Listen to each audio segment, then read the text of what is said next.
My mother raised her glass, offering the groom's family an apologetic smile like I was a stubborn stain on the linen. She just cleans houses. Polite laughter rippled around the room. I heard every single word, but the groom was the only one who did not smile. He carefully set his drink down, looked dead at my parents, and silenced the entire hall. No, ma'am. She is the reason this wedding is still happening tonight. My name is Peyton Smith, and I am 34 years old. Tonight, I am a ghost haunting the edges of my own sister's wedding. The Glass Orchard Hall in Briar Glen, North Carolina, was designed to make people feel like royalty. Floor-to-ceiling windows framed a dark, pristine lake, reflecting thousands of imported fairy lights strung through the vaulted rafters. It was a venue that demanded a five-figure deposit and an 18-month wait list. The air smelled of expensive orchids and roasted prime rib. The room hummed with the quiet, suffocating wealth of the Rowan family and the desperate, social climbing energy of my own. I sat at table 14. It was a small, round table tucked near the glass doors leading out to the patio, strategically positioned next to the service station where waiters scraped half-eaten appetizers into discreet bins. I was placed exactly where my mother wanted me, visible enough to prove I had been invited, but far enough away to prevent me from ruining the aesthetic. At the center of the room, the head table sat on a slightly raised dais. Savannah, my sister and the bride, looked ethereal in her custom gown. Beside her sat Caleb Rowan, the groom, looking sharp and undeniably rich. To Savannah's right sat my parents, Linda and Gordon Smith. There was an empty chair positioned directly next to Savannah. It was the chair traditionally reserved for the maid of honor. It was the chair reserved for the older sister. It sat utterly, mockingly vacant. Dinner was winding down when the weaponized politeness began. My mother, Linda, stood up. She tapped a silver fork against her crystal champagne flute. The light ringing sound sliced through the low hum of conversation, instantly commanding the attention of the 75 guests in the room. She smoothed the front of her designer dress and offered a radiant, practiced smile to the groom's parents seated across the table. "We are just so incredibly blessed," Linda began, her voice projecting with the practiced modulation of a woman who treated every social interaction like a theatrical performance. She spoke about Savannah's grace, her accomplishments, her perfect fit into the Rowan family. Then, her gaze drifted across the room, bypassing the floral centerpieces and the tiered cake, landing squarely on me at table 14. The smile on her face did not falter, but the temperature in her eyes dropped to freezing.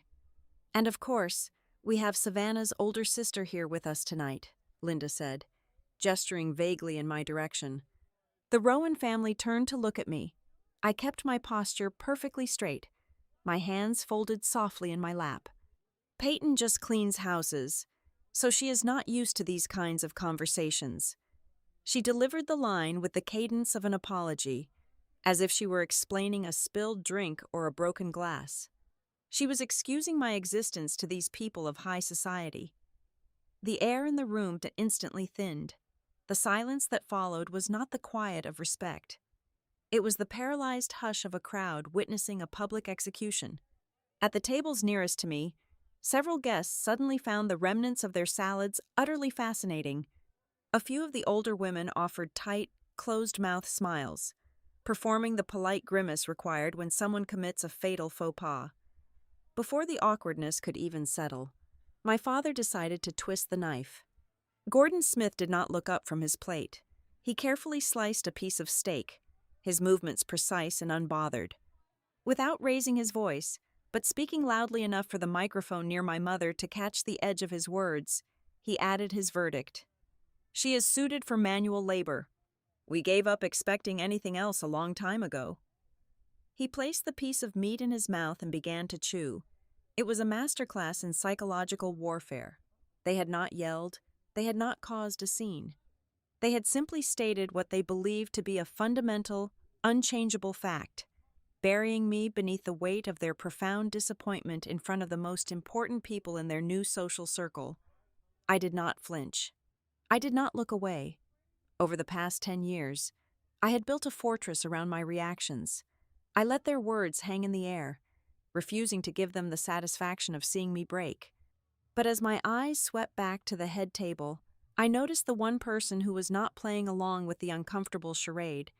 Caleb Rowan, the groom, was not looking at his plate. He was not offering a polite, pitying smile. He was staring directly at me. His dark eyes were narrowed, entirely focused, moving rapidly as if he were scanning a complex document rather than a person. His expression was a volatile mixture of shock and intense calculation. He looked at my posture. He looked at the tailored, understated cut of my dark dress. He looked at the absolute stillness of my hands. I watched the exact second the polite facade of the wealthy groom melted away, replaced by the sharp, analytical gaze of a man who managed a multi-million-dollar real estate portfolio. I saw the gears grinding in his head. The realization hit his features with the subtle force of a physical blow. The confusion in his eyes clarified into absolute certainty. He recognized me. Linda was still standing, preparing to launch into another anecdote about Savannah. Oblivious to the shift in the man sitting 2 feet away from her, Caleb ignored my mother entirely. He leaned forward, bracing his forearms against the heavy linen tablecloth. The sudden movement drew the eyes of the guests who were desperate for a distraction from the heavy, suffocating tension my parents had just manufactured. He did not raise his voice to defend me. He did not offer a comforting platitude. Instead, he locked eyes with me from across the room and asked a single, highly specific question. "Do you still have your phone on you?" The question cut through the room like a gunshot. It made absolutely no sense in the context of a wedding toast. It made no sense as a response to an insult. My spine snapped rigid. The emotional armor I had been wearing vanished, instantly replaced by the cold, hyper-vigilant instincts of my actual profession. My mind began to race through a dozen worst-case scenarios. I assumed the question was operational. Had the secondary water line in the conservatory ruptured again? Had the catering staff walked out? Was there a breach in the vendor contracts? I had quietly salvaged that morning. I gave him a single, sharp nod. Yes. I had my phone. I was ready to dispatch a crisis team. I was ready to manage the fallout. I was ready to do the very thing my parents had just mocked me for. I braced myself for him to ask me to quietly step out and fix whatever disaster was threatening to ruin my sister's perfect night. I was entirely wrong. He was not asking about the wedding logistics. He was asking if I was ready for what he was about to do. He was connecting the final pieces of the puzzle. He was staring at the woman who had single-handedly saved one of his family's most disastrous property acquisitions last fiscal year. He was staring at the founder and chief executive officer of the company he paid hundreds of thousands of dollars to on retainer. Caleb slowly uncurled his fingers from the stem of his champagne glass and set it down with a deliberate thud that echoed through the silent hall. He leaned forward, ready to stand. But before he spoke, "I need to take you back to the beginning. Growing up in Maple Ridge, Ohio, taught me a very specific type of survival. It was a town built on aluminum siding, perfectly edged front lawns, and the suffocating weight of middle-class expectations. My parents did not value wealth as much as they valued the appearance of having no problems whatsoever. In our household, the worst sin a person could commit was making the neighbors whisper. My younger sister, Savannah, understood this assignment from the moment she could speak. She was the undisputed golden child. Though I say that without a trace of resentment, Savannah was naturally radiant.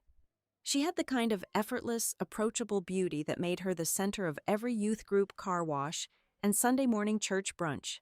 She knew exactly how to speak to the mothers in the Parent-Teacher Association, offering the perfect blend of modesty and charm. She was the daughter my mother could easily summarize in a Christmas newsletter. Savannah was a communications major. Savannah was joining a sorority. Savannah was dating a boy who planned to go to dental school. I was the older sister, and my childhood was completely devoid of tragedy or abuse. There were no dark secrets hidden in the closets of our 2-story colonial house. My parents provided food, shelter, and paid for braces. The fracture between us did not begin with a traumatic childhood event. It began quietly, inevitably, the moment I stepped into adulthood and stopped fitting into the neat, socially acceptable boxes my mother had constructed for our lives. The real divergence happened when I was 21 years old. I was in the middle of my junior year of college, studying business administration, when my father collapsed in the driveway. It was a severe arterial blockage that required emergency bypass surgery. He survived, but the financial aftermath was devastating, because the nearest hospital with an available surgical team was technically out of network. The insurance company denied a massive portion of the claim. My parents were suddenly staring down a bill of nearly $85,000. The stress aged my father overnight. My mother spent her evenings crying over a calculator at the kitchen table. Someone had to do something, and Savannah was only 18 years old, just starting her freshman year. I was the eldest. I made the pragmatic choice. I withdrew from my university classes, packed up my dorm room, and drove back to Maple Ridge to work. I needed cash, and I needed it immediately. The local job market was completely stagnant, offering only minimum wage retail positions that would never make a dent in a medical bill of that size. Then, I noticed a trend on the outskirts of our county, near the lake. Wealthy families from the city were buying up cabins and turning them into short-term vacation rentals, but they had absolutely no idea how to manage the logistics of a high-turnover property from 3 hours away. I bought a plastic caddy, loaded my old hatchback with commercial-grade cleaning supplies, and started reaching out to stressed property owners. I began cleaning houses. At first, it was brutal, physical labor. I scrubbed baseboards, hauled heavy bags of laundry, and learned how to remove red wine stains from white carpets. But very quickly, my brain shifted gears. I realized I was not just cleaning. I was fixing broken operational systems. I noticed that hosts were losing money because they had no inventory control for supplies, no standardized checklists for the turnovers, and no emergency response plan when a guest broke a water heater at midnight. I started creating spreadsheets. I mapped out supply chains. I hired 2 local women to help me, then 5, then 12. Within 3 years, I had completely paid off the remaining $40,000 of my father's medical debt, and I was making more money than I ever would have at an entry-level corporate job. I thought my parents would be proud. I thought they would see the grit and the business acumen it took to build something from nothing. Instead, they were profoundly embarrassed. To Linda Smith, manual labor was a moral failure. It did not matter that my business was expanding rapidly or that I was financially independent. All she saw was her eldest daughter holding a toilet brush. When her friends from the country club asked what I was doing since I left college, my mother would physically recoil. She would lower her voice, look at the floor, and offer a dismissive wave of her hand. "She just cleans," my mother would say. "It is just temporary until she figures her life out." My father, Gordon, was less vocal but far more damaging. He never yelled at me. He never explicitly told me I was a failure. Instead, he weaponized his silence. When I would come home after a 14-hour day, exhausted but proud of securing a major contract, he would just look at my work boots, sigh heavily, and turn his attention back to the television. His silent disappointment became the foundation that validated my mother's open disrespect. He treated my career as a tragic sacrifice I had made for his health, a temporary degradation that I simply refused to wake up from. Savannah hated the tension, but she was entirely conditioned by the culture of our household. The cardinal rule of the Smith family was to never make Mom look bad. Savannah loved me fiercely, and behind closed doors, she would hug me and tell me I was working too hard. But at the dinner table, when my mother would make a passive-aggressive comment about the smell of bleach on my jacket, Savannah would suddenly become very interested in her mashed potatoes. She chose the quiet comfort of keeping the peace over the difficult task of defending me. I never blamed her for it. She was just playing the role she was assigned. Slowly, painfully, I learned the hardest lesson of my adult life. I learned to stop sharing my joy with the people who were supposed to love me the most. If I mentioned that I had just hired a new regional manager, My mother would pivot the conversation, asking if that meant I finally had time to go back to school for a real degree. If I tried to explain the complexities of managing a portfolio of luxury properties, my father would change the subject to Savannah's new office job. Every achievement I offered them was systematically dismantled and twisted into a reminder of my fundamental inadequacy. Eventually, the silence became mutual. I stopped bringing my ledgers to the kitchen table. I stopped talking about the business models, the commercial contracts, and the non-disclosure agreements I was signing with high-net-worth clients. I built an invisible wall around my professional life, sealing it off from their judgment. I made a very conscious decision during a Thanksgiving dinner when I was 26 years old. I watched my mother proudly show off photos of Savannah's tiny cubicle to our extended family, while actively avoiding making eye contact with me.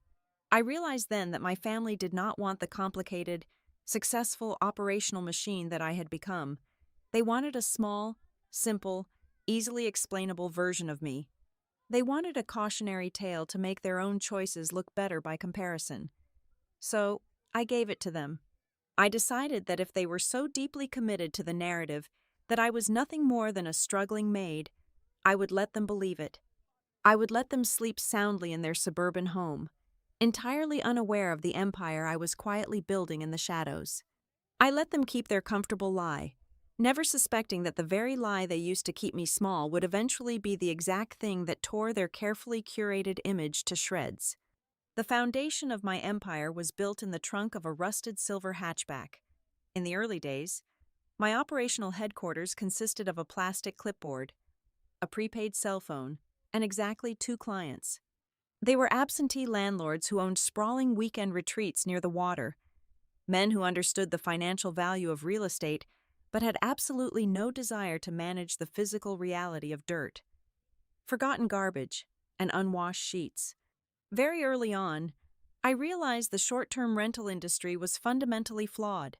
Property owners were treating turnovers as a janitorial task when it was actually a highly complex logistics operation. Anyone could push a vacuum across a rug. Very few people could guarantee a flawless, hotel-grade reset within a rigid 4-hour window between a morning checkout and an afternoon arrival. I stopped acting like a cleaner and started operating like an air traffic controller. I stripped the emotional labor out of the job and replaced it with ironclad systems. I instituted mandatory before and after photo checklists for every single room, time-stamped and uploaded to a central server before the crew was allowed to lock the front door. I standardized the linen rotation, forcing owners to buy 3 identical sets of sheets to eliminate laundry bottlenecks. I built digital inventory trackers for every consumable item, from coffee pods to dish soap, ensuring a property never ran out of the bare minimums. The cornerstone of the entire operation, however, was our response time. I instituted a strict 30-minute maximum delay for acknowledging and deploying a fix for any guest issue.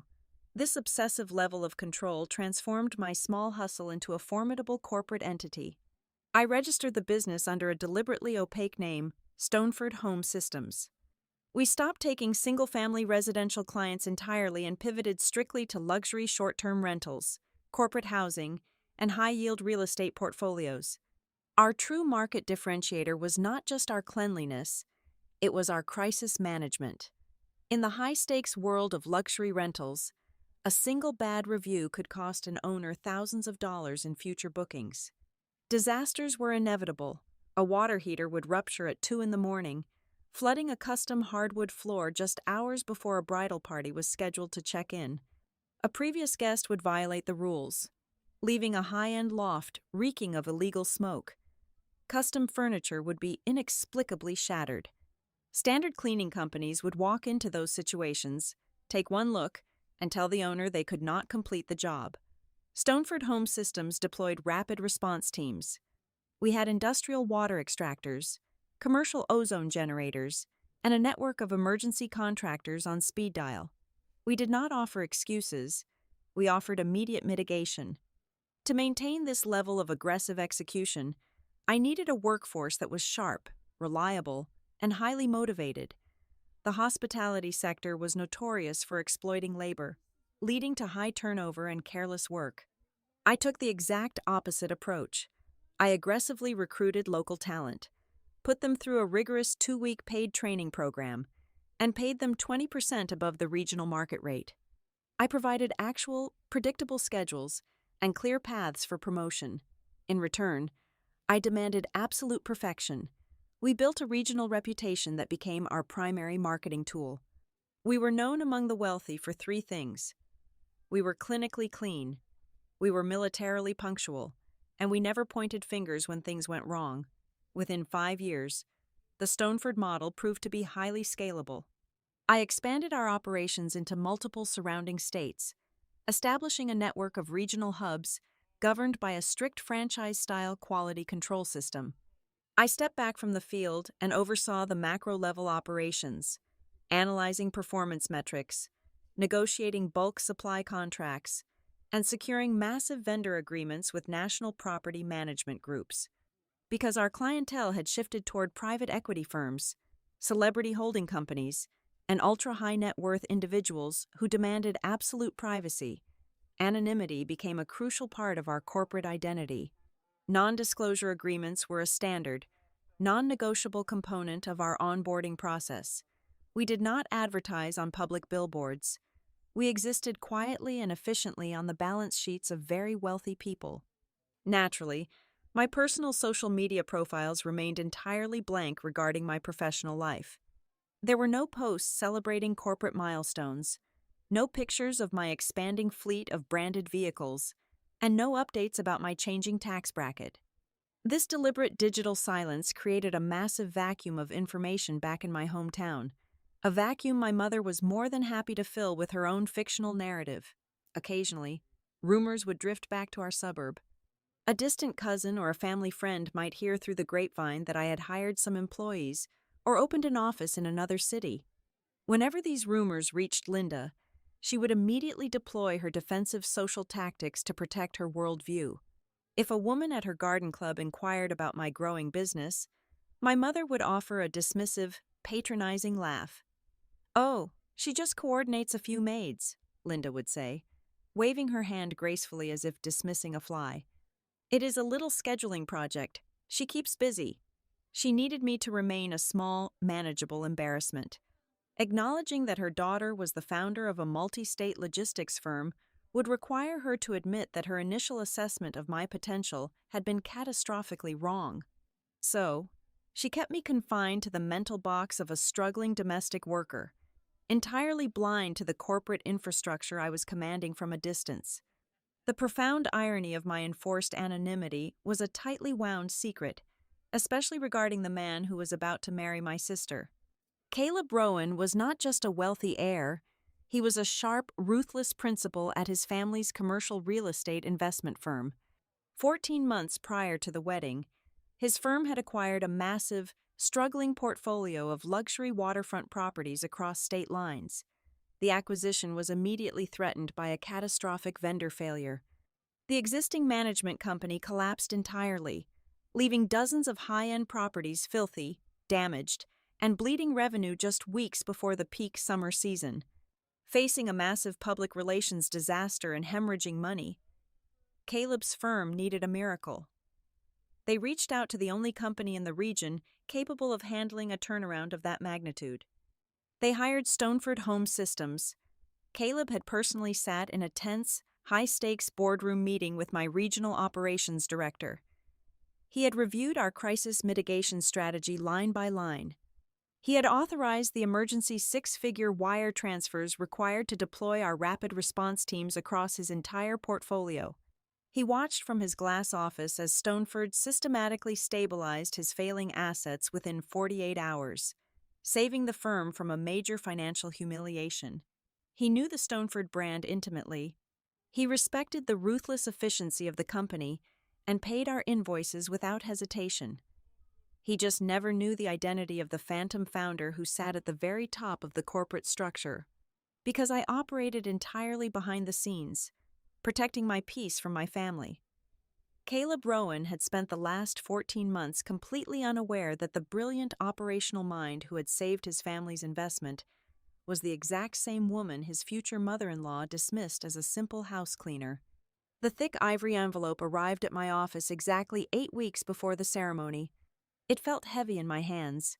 Constructed from premium cotton cardstock, with my sister and her fiancé's names pressed into the paper in gleaming gold foil, it was a beautiful, flawless piece of stationery.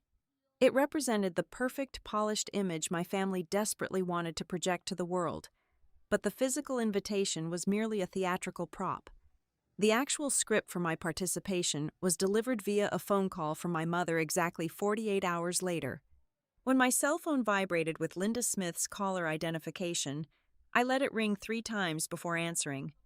I leaned back in my leather office chair, muted my computer monitor, which was displaying a quarterly revenue spreadsheet, and prepared myself for the negotiation. "Peyton, darling," my mother's voice floated through the speaker, dripping with the artificial sweetness she usually reserved for the country club steering committee. "Did you receive the mail?" "Savannah is just beside herself with excitement." "I got it," I replied, keeping my tone perfectly neutral. "It is a beautiful invitation." "Oh, the Rowans spared no expense," she sighed, her voice fluttering with pride. "It is going to be the event of the season down in North Carolina. Simply breathtaking. Now, I am calling because I want to make sure we are all on the same page before the big weekend. I want you to be completely comfortable, sweetheart." In the language of my family, comfortable was a heavily loaded weapon. It meant she had a list of demands masquerading as maternal concern. "I am listening," I said. My mother cleared her throat, a delicate little sound. "The Rowans are very traditional people. Peyton, very refined, and there will be a lot of important guests there. Corporate partners, politicians, that sort of crowd. So, I was thinking it would be best if we just kept the conversation light. There is absolutely no need to talk much about your work." I stared at the blank wall of my office. "You want me to lie about what I do?" "Do not be dramatic," she snapped, the sugar instantly dissolving from her tone. "I am just saying, if someone asks, just smile and say you are in transition, or that you help out with local properties. Do not launch into a whole speech about cleaning up after strangers. It is not dinner table conversation. Peyton, and please, do not wear anything too flashy. A nice, muted navy or gray would be appropriate. We want the attention on Savannah." She paused, taking a breath before delivering the final directive. "And above all else, do not try to talk business with the Groom's family. They are operating on a completely different level, and I will not have you embarrassing yourself by trying to network with them." I let the silence stretch over the cellular connection. I counted to 5, deliberately letting the weight of her insults settle between us. I was running an enterprise that generated more revenue in a single month than my father had made in the last 10 years. Yet she was lecturing me as if I were a reckless teenager about to ruin a formal dinner. "Let us be entirely clear," I said, my voice dropping an octave, stripping away any pretense of daughterly deference. "Do you want me to actually show up to this wedding, or do you just want me to fade away into the wallpaper?" Linda let out a sharp, offended gasp. She hated direct confrontation.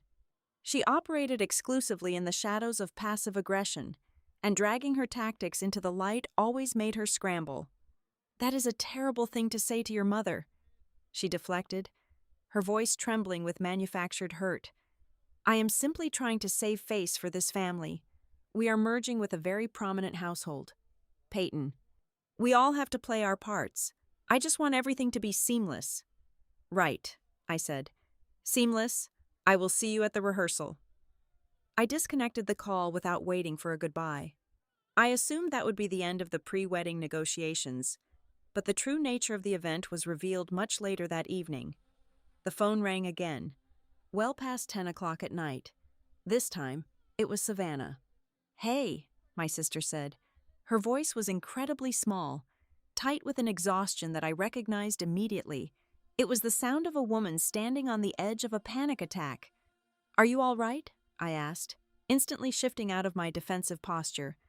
"I do not know," she whispered.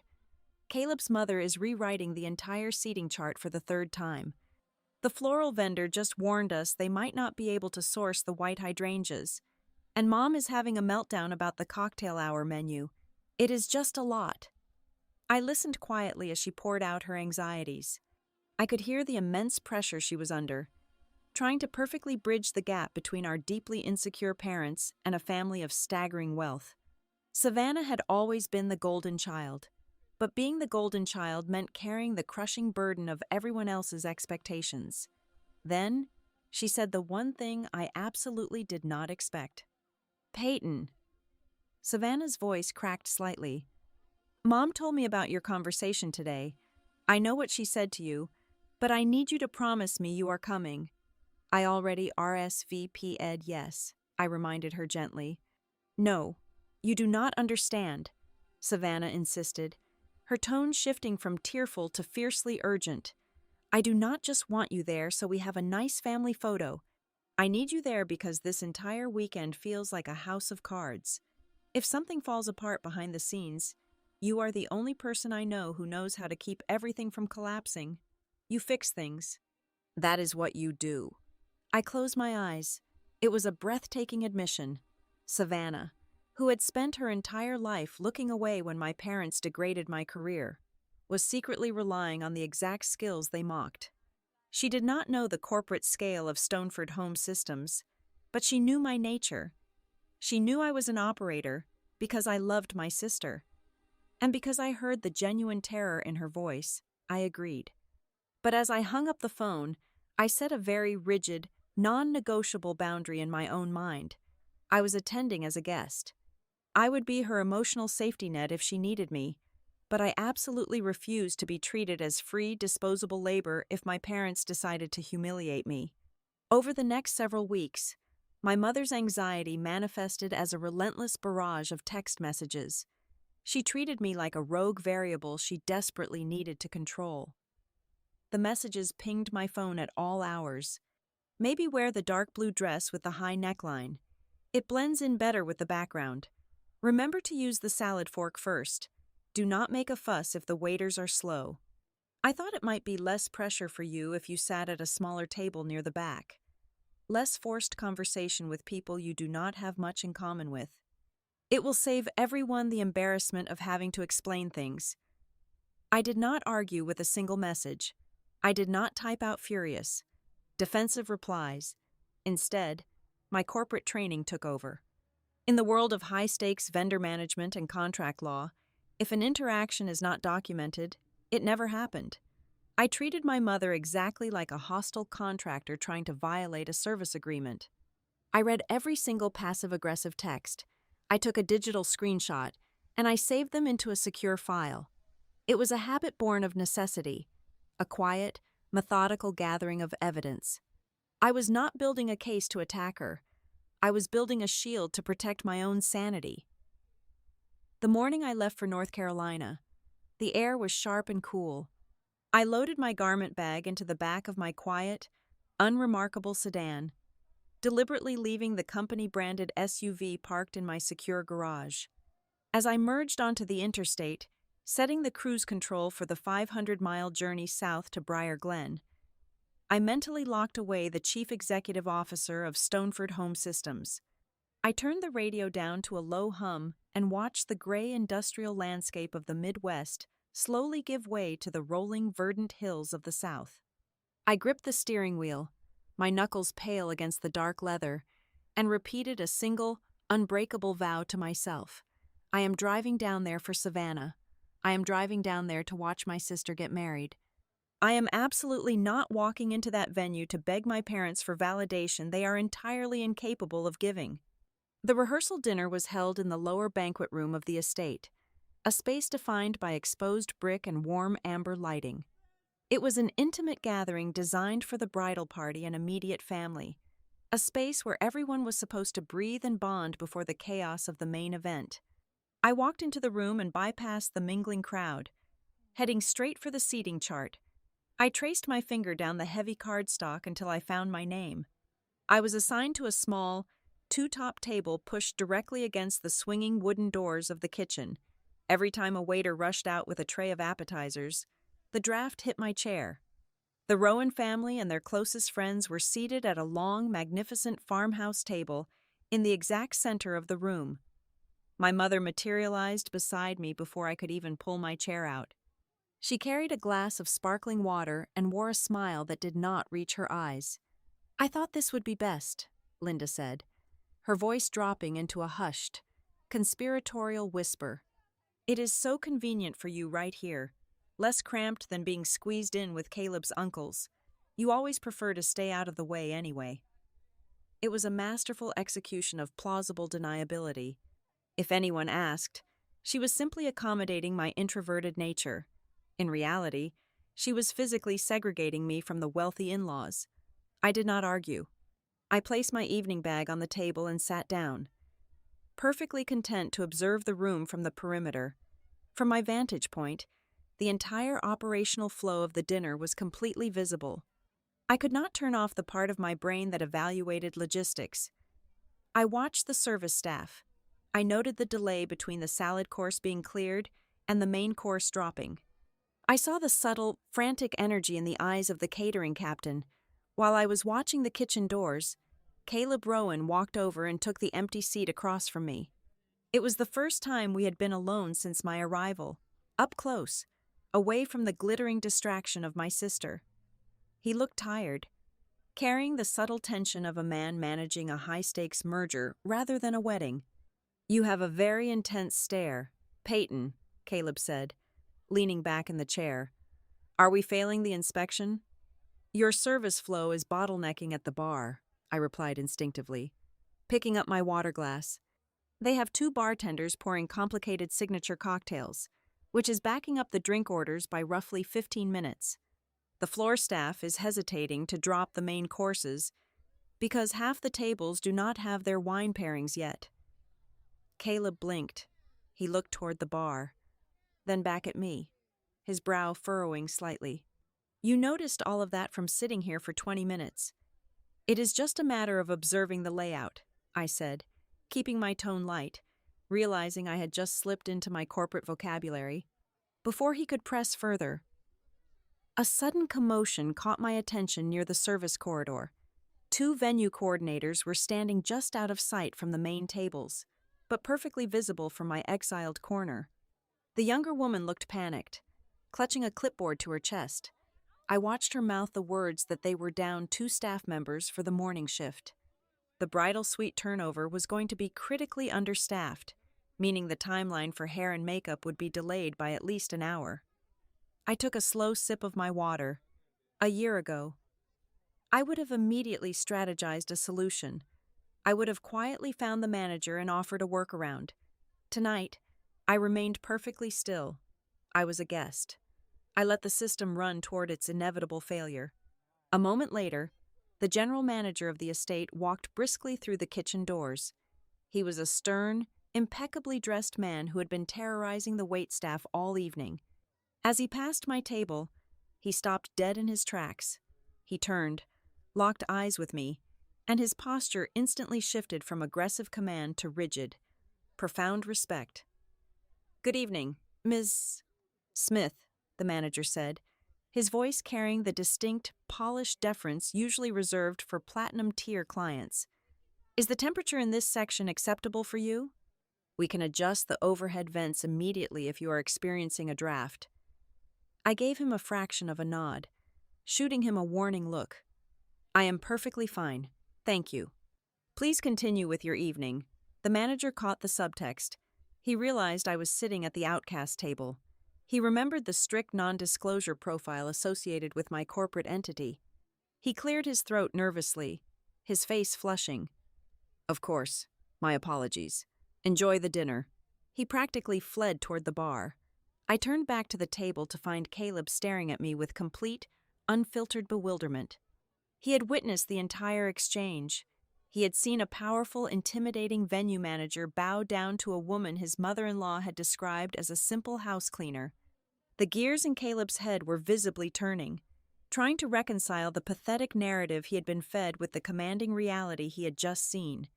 He opened his mouth to ask a question, but the heavy hand of my father suddenly clamped down on my shoulder. "Peyton," Gordon said, his voice loud enough to interrupt whatever Caleb was about to say.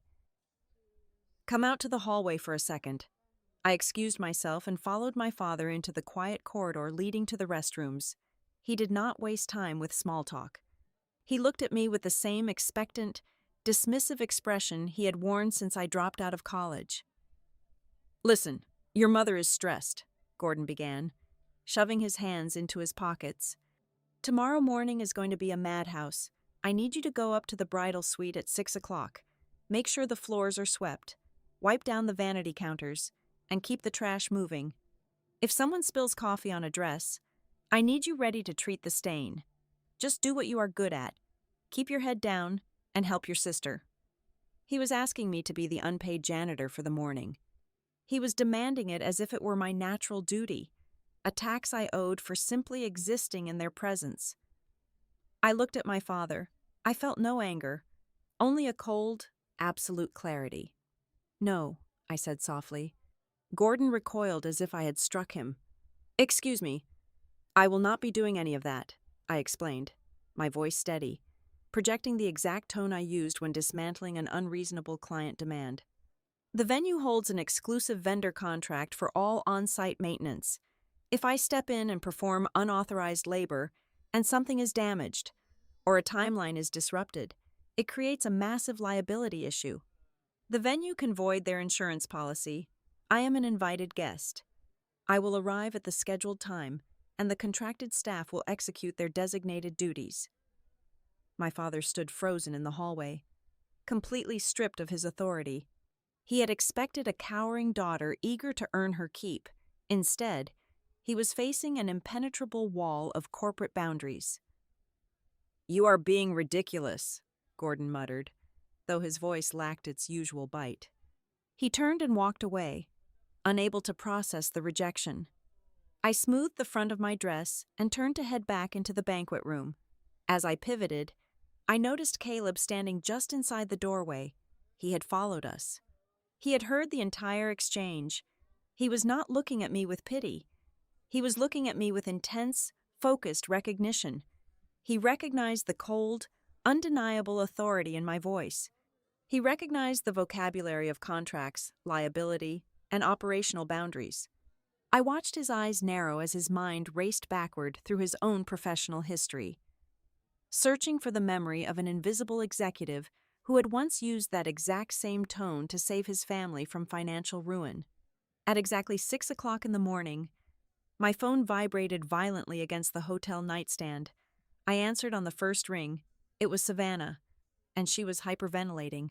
"Peyton!" she gasped, her voice thick with panic. "The conservatory is flooding." I was out of bed, fully dressed in dark slacks and a blazer, and out the door in under 5 minutes. When I pulled my rental car into the venue parking lot, the estate was consumed by a quiet, terrified chaos. A secondary water line feeding the decorative indoor greenhouse had ruptured sometime after midnight. The main staging area for the bridal party, along with the entire ceremony floor, was currently sitting under 2 inches of standing water. The custom floral installations were soaking it up like sponges, and the humidity in the room was already threatening to warp the expensive woodwork. Savannah was standing in the main hallway, clutching her silk bridal robe, tears streaming freely down her face. When she saw me, she did not hand me a mop or a bucket. She grabbed my forearms and looked at me with absolute desperation. "The venue coordinator is completely panicking," Savannah cried softly. "She cannot get hold of the chair rental company or the secondary florist to delay their load-in, and the on-site cleaning crew only has 3 people working today. Peyton, how do I save the timeline?" I did not offer a comforting hug. I offered a systemic solution. I walked past my sister and stepped directly into the flooded room. I did not look at the ruined decorations. I looked at the structural footprint, the drainage points, and the electrical outlets. I categorized the risk in my head immediately. Structural damage was secondary. Timeline disruption was the primary threat. We needed heavy water extraction, commercial dehumidification, and a complete resequencing of the vendor arrival schedule to buy us exactly 2 hours of buffer time before the photographer arrived. I stepped out onto the patio and pulled out my phone, accessing the central dispatch server for Stoneford Home Systems. We did not have a dedicated corporate hub in this specific county. but I knew my regional map by heart. We had a fully equipped rapid response team stationed just across the state border, roughly 45 minutes away. I bypassed the standard ticketing system and called my regional director directly. I authorized an immediate, top-tier emergency deployment, ignoring the exorbitant cross-state dispatch fees. Next, I hunted down the estate manager. He was the same man who had practically bowed to me at the rehearsal dinner. I found him in his office, looking pale and staring helplessly at a puddle creeping toward an electrical junction box.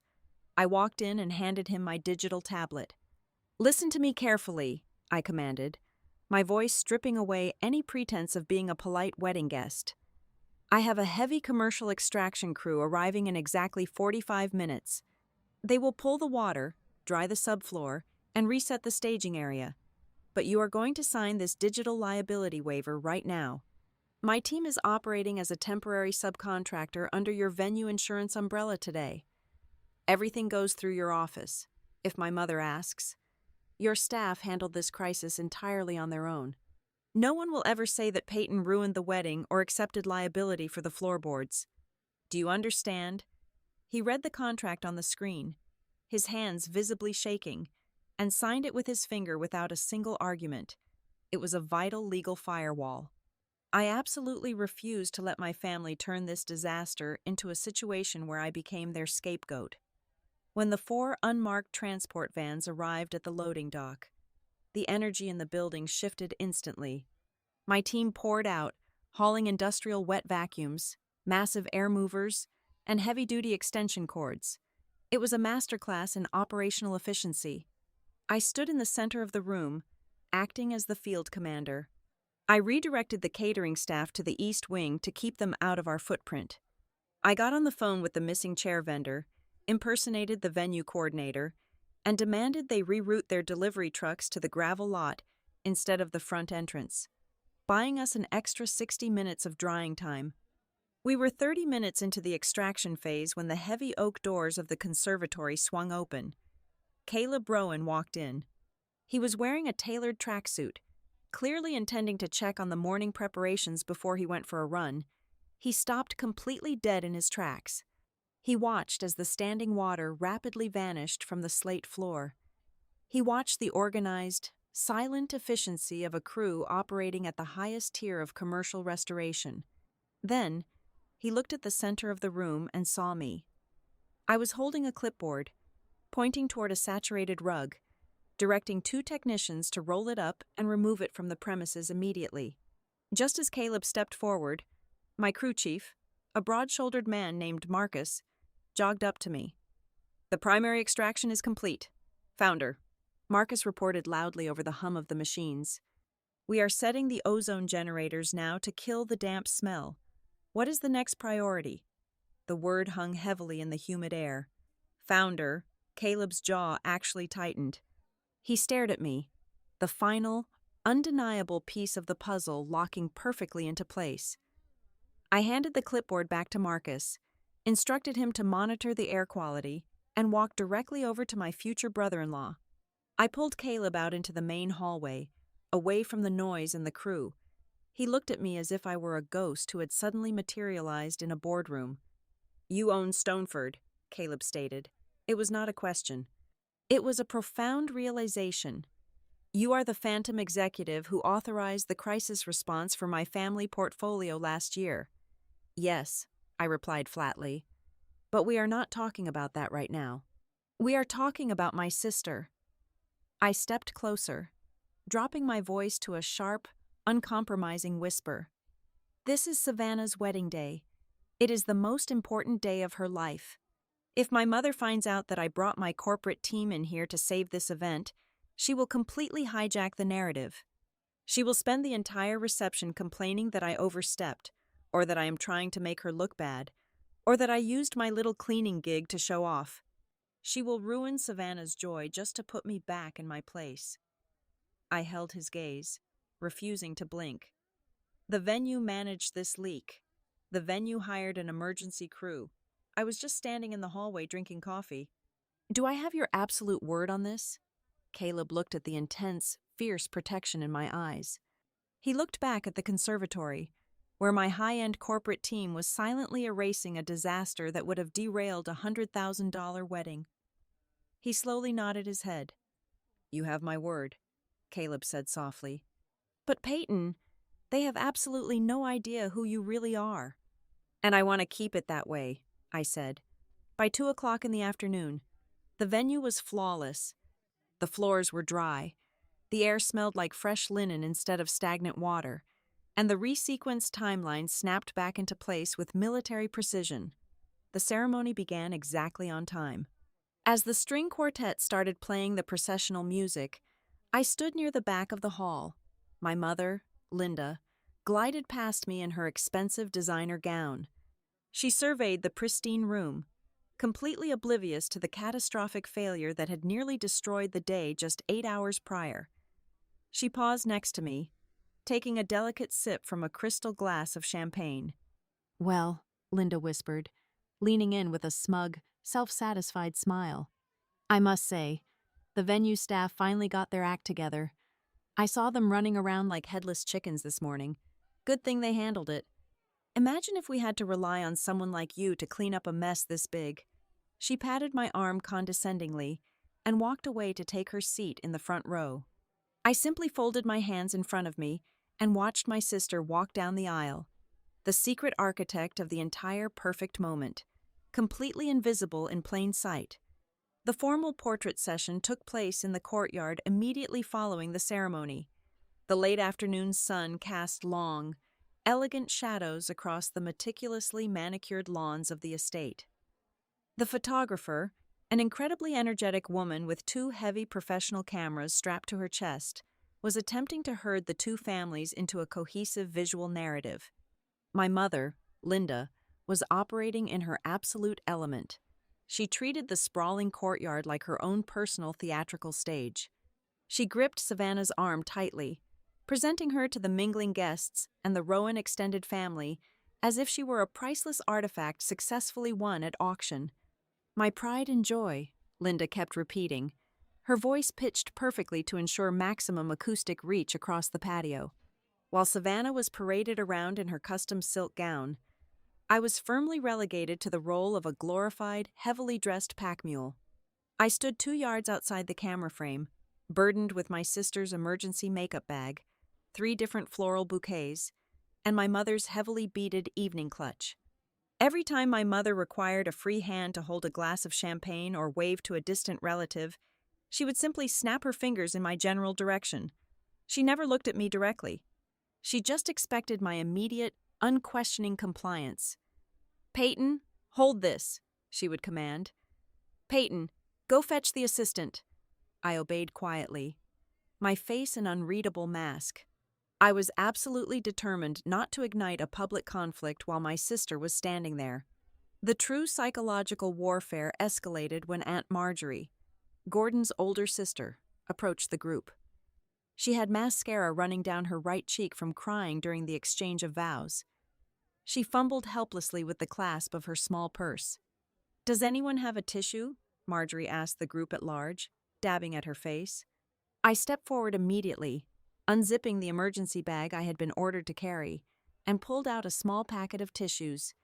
I handed one to her silently, before Marjorie could even offer a standard polite thank you. My mother let out a sharp, theatrical laugh. It was a sound engineered specifically to draw an audience. "Oh, you certainly asked the right person. Marjorie," Linda crowed, gesturing toward me with her crystal flute. "Peyton is perfectly used to this kind of work.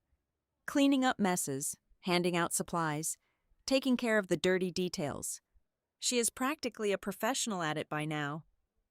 The group of wealthy in-laws standing nearby chuckled softly, a few of them offering me pitying, intensely uncomfortable glances. I stood perfectly still.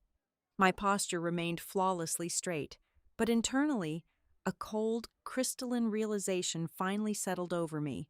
For years, I had assumed my mother's casual insults were born of a frantic, reactive embarrassment about my career choices, but watching her perform in this courtyard, I saw the undeniable truth. It was a calculated, deliberate strategy. She was actively constructing a fictional, failure version of me by constantly lowering my social status in public. She artificially elevated her own. She was using my supposed inadequacy as the dark velvet background required to make Savannah's golden success shine even brighter. To ensure the toxic narrative stuck permanently, my father decided to contribute his own distorted version of history. Gordon adjusted his silk tie, projecting the image of a weary, long-suffering patriarch. "It is entirely true," he sighed, shaking his head with manufactured sorrow. "Peyton just never fit into a professional environment. We tried to encourage her, of course. We paid for college. We pushed for corporate internships. But some people simply do not have the temperament for high-level responsibility. Basic manual labor just suits her limitations better. We have made our peace with it." It was a breathtaking, violent rewrite of reality. I had sacrificed my university education to save him from complete medical bankruptcy, and he was casually weaponizing that exact sacrifice to entertain his new, wealthy peers. I pressed my lips together, breathing slowly and rhythmically through my nose, forcing my heart rate to remain steady under the assault. Caleb Rowan stood 10 feet away, waiting patiently for his turn in the family portraits. He was watching the entire social spectacle unfold. He watched the Smiths systematically dismantle the dignity of their eldest daughter. But Caleb was an operator, and his gaze was not limited to my family. He was also watching the surrounding environment. In the span of 20 minutes, the catering captain walked past our group carrying a heavy tray of appetizers. As he passed me, he paused, offered a sharp, deeply deferential nod, and murmured a quiet greeting before continuing his route. 5 minutes later, the head of the floral design team, an incredibly stressed woman, caught my eye from across the courtyard. She placed her hand over her heart and mouthed the words, "Thank you," with profound relief, explicitly referencing the morning's averted flooding disaster. The venue manager himself stepped out onto the patio, his eyes sweeping the crowd to assess the flow of the event. When his gaze landed on me, he instinctively straightened his posture and adjusted his jacket. Caleb tracked every single one of these micro-interactions. The contrast was absolutely glaring. My family was treating me like a slow-witted, disposable servant, while the highly trained, professional staff running a 6-figure event were treating me like a commanding officer. The breaking point for my sister happened right before the final group photo was arranged. Linda was aggressively fixing the long train of Savannah's dress, yanking the fabric into place. "Look at you," Linda cooed loudly. "Thank goodness at least one of my daughters learned how to make something of herself. I simply could not survive another disappointment." For 24 years, Savannah's primary survival mechanism had been compliance. She would always offer a soft, pacifying laugh to smooth over our mother's cruelty, choosing peace over defense. But this time, Savannah did not laugh.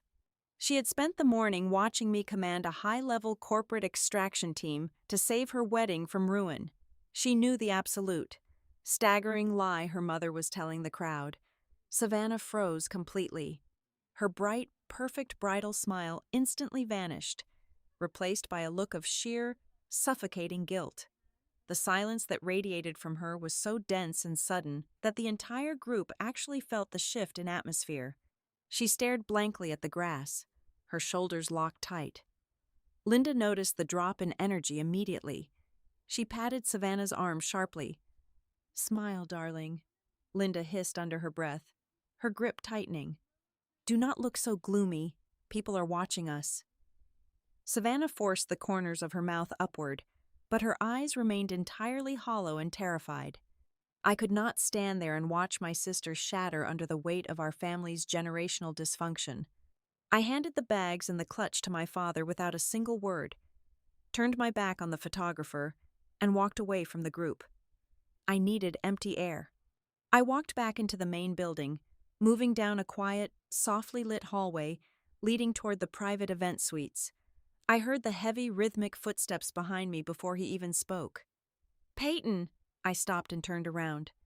Caleb stood in the middle of the hallway.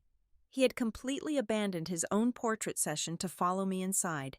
There was no polite hesitation in his posture. He had clearly reached the absolute limit of his patience with the theater happening outside on the lawn. He stepped closer, closing the physical distance between us. His dark eyes locked onto mine with intense focus. He did not ask how I was doing. He bypassed the social pleasantries and the small talk entirely. "Do you own Stoneford Home Systems?" Caleb asked. The question was a solid brick wall. There was absolutely no room for evasion, no room for the careful half-truths I usually offered to protect my peace. He was demanding a factual confirmation of the corporate reality he had already pieced together in his mind. I looked at the groom. I looked at the man who commanded massive commercial real estate deals on a daily basis, currently asking me to validate his professional intuition. I maintained my perfectly neutral expression. I did not confirm his suspicion. I also firmly did not deny it. "Today is Savannah's wedding," I answered, my voice quiet, even, and entirely devoid of emotional fluctuation. "It is the only thing that matters right now. If you have any respect for her, and for the life you are about to build with her, please do not turn me into a spectacle." I was explicitly asking him to hold his fire. I was asking him to let my parents win the petty battle of the cocktail hour so my sister could have her perfect, uninterrupted reception. Caleb stared at me for a long, agonizing moment. He absorbed the absolute discipline it took for me to endure that level of public humiliation without detonating the truth. Slowly, deliberately, he gave me a single, firm nod of his head. He agreed to my terms for the present moment, but as I turned to walk away, I saw the dangerous, unresolved glint in his eyes. He had agreed not to start the fire himself, but his expression made one thing terrifyingly clear. If Linda Smith pushed the boundary one more time tonight, Caleb Rowan was going to burn her entire fabricated world to the ground. The grand ballroom doors opened at exactly 7 o'clock in the evening, signaling the start of the formal reception. While the bridal party was announced with roaring applause and a customized light show, I quietly slipped through a side entrance and found my assigned seat. I was placed at a small overflow table, positioned firmly between a swinging kitchen door and a massive floral pillar that completely obstructed my view of the dance floor. I had spent the morning orchestrating a high-level commercial extraction to ensure this room existed, yet my reward was being seated as far away from the celebration as physically possible. During the first course, my mother decided to work the room. Linda floated from table to table, her beaded gown shimmering under the chandeliers, accepting compliments with practiced humility. Eventually, she drifted toward my obscured corner, bringing along a few older members of the Rowan extended family. A distinguished man with silver hair, whom I recognized as Caleb's uncle from Chicago, offered me a warm, genuine smile. "We have not had the pleasure of properly meeting," he said, extending his hand. "I am Arthur. You must be the older sister. Savannah mentioned you live up in Ohio. What is it that you do up there?" I opened my mouth to offer a polite, vague answer, but Linda materialized at my shoulder with terrifying speed. She placed a heavy manicured hand on my collarbone, squeezing just hard enough to serve as a physical warning. "Oh, every child has their own unique place in the world. Arthur," Linda interrupted smoothly, her voice dripping with artificial sweetness. She did not look at me. "Savannah has always been our little corporate star, but Peyton is suited for much more simple things. She cleans houses, or something like that, managing mops and buckets." Arthur's polite smile faltered. He looked confused by the aggressive, unprompted demotion. Before he could politely change the subject, my father arrived holding a glass of scotch. Gordon chuckled, a dry, humorless sound that rattled in his chest. "At least she stays busy," Gordon added, taking a slow sip of his drink. "As long as she has a job, that is a good thing. We stopped expecting a corner office a decade ago." The air around our table instantly curdled. Arthur and his wife exchanged a deeply uncomfortable glance, entirely unsure of how to respond to parents openly humiliating their own daughter at a wedding reception. I kept my face entirely blank. I focused on the intricate pattern of the tablecloth, refusing to give my parents the satisfaction of seeing my jaw tighten. Across the room, at the elevated head table, Savannah was gripping her champagne flute so tightly her knuckles were white. She had heard the exchange. Just as the awkwardness reached an unbearable peak, the venue manager appeared at my side. He was sweating through his suit jacket, his eyes darting frantically toward the raised stage where the entertainment was setting up. He leaned down, speaking in a rapid, hushed whisper meant strictly for my ears. "Ms. Smith, I have an absolute crisis," the manager breathed. "When the water line burst this morning, the moisture tripped the primary electrical circuit on the north wall.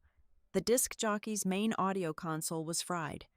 We had to rent a commercial replacement console from a vendor in the city, but they are demanding an immediate, on-the-spot digital deposit of $3,500 before they will transmit the unlock code for the equipment. The disc jockey is threatening to pack up his gear and leave right now. I tried to find your father, but he brushed me off." I looked at the stage. The disc jockey was indeed violently zipping up a canvas cable bag, his face dark with frustration. The reception was roughly 10 minutes away from the first dance. If the music died, the entire illusion of the perfect evening died with it. I did not sigh. I did not complain. I simply pulled my phone from my clutch. "Give me the vendor's direct wire routing number," I instructed quietly. The manager held out his digital tablet. I bypassed my personal bank application and opened the encrypted portal for Stoneford Corporate Treasury. Within 45 seconds, I had authorized a direct expedited commercial wire transfer to the audio vendor. The confirmation screen flashed bright green, displaying the massive balance of my operating account and the exact legal entity making the payment. "The funds are released," I told the manager, locking my screen. "Tell the vendor to check their commercial gateway and get that console turned on immediately." The manager exhaled a shaky breath of profound relief. "Thank you. You just saved us a second time." "Go," I commanded softly. As the manager turned and hurried toward the stage, I glanced up and realized I had made a catastrophic tactical error. Caleb Rowan was standing less than 4 feet away, partially obscured by the floral pillar. He had left the head table to fetch his mother a different glass of wine, and his path had brought him directly past my blind spot. Caleb was staring at the retreating venue manager, and then his eyes snapped down to the phone still resting in my hand. He had a direct line of sight to the manager's tablet when the digital receipt had generated. He had seen the name of the holding company. He had seen the corporate insignia. He had seen a woman, dressed in a muted gown at the overflow table, casually authorize a massive emergency payment without blinking. The final, undeniable puzzle piece slammed into place behind Caleb's dark eyes. The lingering suspicion from the morning dissolved into absolute, crystalline certainty. He did not say a word to me. He turned around and walked slowly back to the head table, but his posture had completely transformed. The relaxed, joyful Groom was gone. He moved with the calculated, predatory stillness of a chief executive officer preparing for a hostile takeover, unaware of the silent detonation that had just occurred. My mother returned to her seat at the head table. I watched from a distance as she leaned over the floral centerpiece, engaging Caleb's parents in conversation, even over the low hum of the room. I could read her lips and the dismissive wave of her hand. She was still talking about me. She was telling them that I could never go far in life, explicitly warning them not to expect much from me during family holidays. Savannah sat frozen beside her new husband. She was no longer looking at our mother. Savannah was staring at Caleb. My sister recognized the terrifying shift in Caleb's demeanor. He was sitting perfectly still, his hands resting flat on the white linen, completely ignoring Linda's ongoing monologue. He was not smiling. He was not nodding politely. He was radiating a silent, suffocating intensity that made the air around him feel dangerously heavy. It was not the awkward silence of a man who was shy or uncomfortable. It was the heavy, compressed silence of a man waiting for the exact right moment to launch a devastating counterattack. Savannah's breath hitched. She looked from Caleb to our mother, and then across the room to me. She knew. She knew the dam was about to break. The music swelled as the disc jockey, newly funded, activated the replacement soundboard. the master of ceremonies stepped into the center of the dance floor, holding a wireless microphone. "Ladies and gentlemen," the master of ceremonies announced, his voice booming through the pristine speakers, "we are about to transition into our first dance. But before we do, I believe the groom has requested a moment to say a few words to our esteemed guests." Linda Smith beamed with absolute triumph. She sat up impeccably straight, adjusting her diamond necklace, thoroughly preparing herself to receive an outpouring of public gratitude from the wealthy groom. She truly believed Caleb was about to grab the microphone to praise her, to praise the Smith family, and to thank them for providing such a perfect bride. Caleb stood up. He buttoned his suit jacket with slow, deliberate precision. He accepted the microphone from the master of ceremonies, his eyes sweeping across the crowded ballroom before locking entirely, exclusively, onto my mother. The master of ceremonies stood beneath the massive crystal chandelier, the wireless microphone gripped loosely in his hand. He looked toward the head table and offered a polished, professional smile. He announced that before the groom offered his toast, it was only fitting to hear from the parents who had raised such a spectacular bride. Linda Smith did not merely stand up. She ascended. She smoothed the front of her beaded gown, radiating the terrifying confidence of a woman who believed she had finally conquered society. She viewed this exact moment as her ultimate theatrical stage, the final, undeniable validation of her worth in front of the Rowan family. She accepted the microphone with a practiced grace, her smile blindingly bright under the spotlight. The ballroom fell into a respectful hush. 75 wealthy, influential guests turned their attention to the mother of the bride.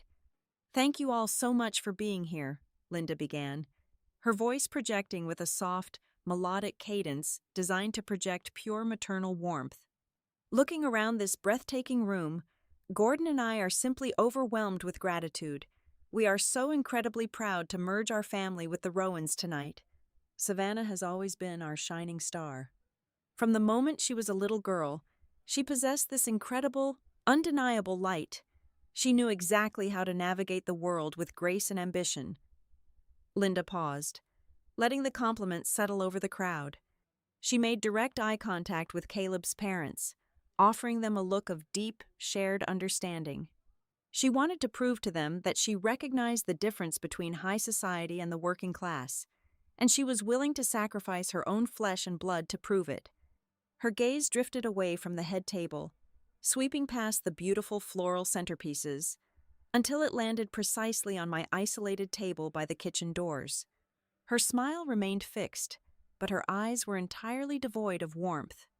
"Savannah has always been the one to strive for greatness," Linda declared, her voice echoing clearly through the pristine sound system. She offered a small, dismissive shrug, treating the next sentence as an unfortunate but universal truth. "While Peyton, well, she just cleans houses." She delivered the line with a terrifyingly casual tone. It was not shouted in anger. It was presented as a charming, self-deprecating family joke.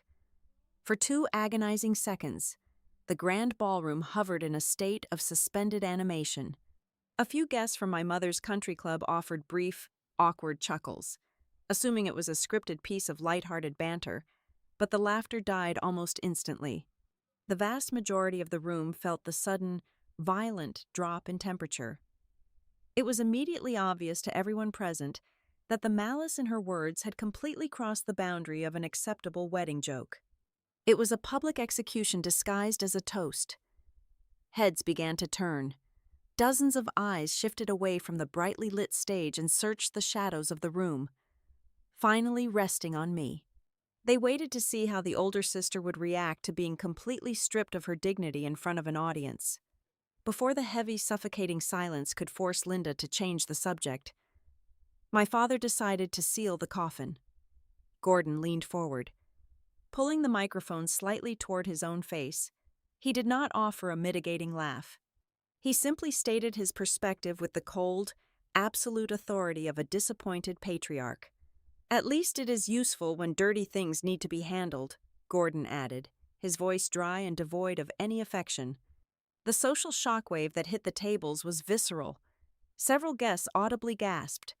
A woman at the table nearest to me actually dropped her silver fork, the sharp clatter ringing out like a gunshot against her china plate. The polite veneer of the reception completely shattered. People began shifting uncomfortably in their seats, exchanging horrified glances, entirely paralyzed by the sheer, unadulterated cruelty unfolding at the head table. I sat perfectly still in the shadows. I did not flush with embarrassment. I did not feel the sudden, hot sting of tears. I simply felt an overwhelming, icy exhaustion. The boundary I had set for myself during the long drive down from Ohio had finally been breached. I had endured the segregation at the rehearsal dinner. I had orchestrated a massive commercial extraction to save the venue from flooding. I had authorized a $3,500 emergency wire transfer just 30 minutes ago to keep the music playing. I had done everything in my power to preserve the illusion of their perfect family, but I refused to be the designated punching bag any longer. I moved with deliberate, unhurried precision. I picked up my crystal water glass and set it down on the table, the base connecting with the wood with a soft, definitive thud. I reached for my small evening clutch. I was not going to scream. I was not going to grab a microphone and defend my corporate empire. I was simply going to stand up, turn my back on the entire room, and walk out of the venue with my head held high. Leaving was my final act of preserving my own dignity. I placed my hands on the edge of the table, bracing my weight to push my chair back. At that exact fraction of a second, a voice cut through the suffocating tension in the room. It was not loud, but it possessed a cold, terrifying authority that instantly commanded absolute obedience. "Peyton, please wait 30 seconds." The entire room gasped and spun back toward the head table. Caleb Rowan was standing up. He had taken the microphone from the master of ceremonies. He was not looking at his new bride. He was not looking at his in-laws. His dark, intensely focused eyes were locked entirely on me, effectively pinning me to my chair across the vast expanse of the ballroom. Beside him, Savannah looked as if she were about to stop breathing. Her hands clenched the fabric of her custom silk gown so tightly that her knuckles went white, and she was visibly trembling. She knew her husband better than anyone in the room, and she recognized the lethal stillness in his posture. She was terrified her wedding was about to crack open in front of everyone. Caleb slowly turned his head. He looked away from me and made direct eye contact with the venue manager, who was standing near the kitchen doors, clutching his digital tablet like a lifeline. Caleb offered the manager a single sharp nod of acknowledgement. Then, Caleb shifted his gaze toward the center of the room, looking directly at the large tables where his own wealthy family, his corporate investors, and his business partners were seated. He looked at them as if he were preparing to deliver an emergency briefing in a corporate boardroom. "I need to clarify something before tonight ends," Caleb announced, his voice echoing with absolute, uncompromising clarity. He adjusted his grip on the microphone. The ballroom went silent. Linda Smith, still smiling at the head table, seemed convinced her new son-in-law was about to smooth everything over for her. She had no idea what was coming. Caleb Rowan stood at the head table, the wireless microphone gripped firmly in his hand. He looked past the expectant faces of his wealthy relatives and locked his gaze squarely on my mother. Linda Smith was still beaming, certain she was about to receive the crowning validation of her social climbing career. Caleb did not raise his voice. He spoke with the measured, lethal calm of a man executing a flawless corporate strategy. "Ladies and gentlemen," Caleb began, his voice echoing cleanly through the massive speakers. "A moment ago, Linda stood before you and stated that Peyton simply cleans houses. I have to say, that is entirely untrue." Linda's smile faltered, a slight tremor breaking her perfect facade. A murmur of confusion rippled through the front tables. Caleb shifted his stance, addressing the entire room now. "For those of you on my side of the aisle, you know my family manages a significant commercial real estate portfolio. 14 months ago, we faced a catastrophic operational failure across a dozen luxury properties. We were bleeding money and facing a massive public relations disaster. We survived that crisis because we hired the premier logistical management firm in the region. We hired Stoneford Home Systems. He paused, letting the corporate name hang in the air. The investors and business partners in the crowd immediately recognized it. Several of them nodded in silent respect, recognizing the sheer scale of that enterprise. I sat in a boardroom and authorized a massive emergency contract, Caleb continued. I met the founder of that company. She was brilliant, ruthless, and entirely uncompromising. I just did not realize until this exact morning that the executive who saved my family from financial humiliation was the exact same woman sitting at table 14 tonight. He pointed directly at me. Every single head in the room swiveled. The guests who had just been offering me pitying looks now stared with unfiltered shock. Peyton is the founder and chief executive officer of Stoneford Home Systems, Caleb declared. The words struck Linda like a physical blow. She recoiled violently in her chair, her mouth opening and closing without any sound coming out. Gordon dropped his gaze to his plate, his face turning an ashen, sickly gray. But that is not the only thing she managed, Caleb said, refusing to let them breathe. This morning at exactly 6 o'clock, a main water line ruptured in the conservatory. The ceremony space was under 2 inches of standing water. This wedding was minutes away from being permanently canceled. Peyton did not grab a mop. She dispatched a commercial extraction team across state lines. She managed a crisis response that saved this entire event. She coordinated everything in the shadows because she knew her own mother would use her success against her, twisting it into a complaint about her showing off. The collective gasp from the room was audible. Caleb's Uncle Arthur stared at my parents with an expression of profound, unmasked disgust. And it gets worse, Caleb added, his voice dropping an octave, heavy with barely suppressed rage. Just 30 minutes ago, a power surge fried the disc jockey's main audio console. The replacement required an immediate digital deposit of $3,500. While her parents were standing right here, openly mocking her career to my family, Peyton quietly authorized that emergency wire transfer from her corporate treasury. She paid for the music you are about to hear tonight while she was being publicly humiliated by the people who were supposed to protect her.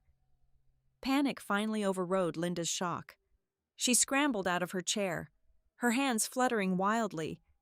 She did not ask for the microphone.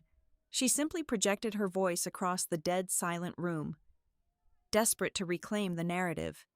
Well, we have always supported Peyton and her little business endeavors, Linda cried out, her voice shrill and entirely unconvincing. Family is family. After all, we are just so proud of both our girls. Caleb did not yell. He simply raised the microphone back to his mouth and crushed her defense with her own words. You just told a room of 75 people that she is only useful when dirty things need to be handled, Caleb said coldly. You said she just cleans houses and that you stopped expecting anything from her a decade ago. That is not support. Linda, that is a fabricated lie designed to make yourself feel taller by standing on your daughter's neck, before Linda could attempt another desperate lie. Savannah stood up.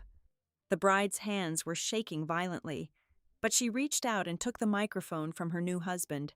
Tears were streaming down her face, ruining her flawless makeup. But her posture was rigid with newly discovered strength. He is absolutely right, Savannah said, her voice echoing with raw, devastating honesty. She looked directly at our parents, and then she turned to look at me. Peyton saved my wedding today. She saved this family financially years ago when Dad got sick.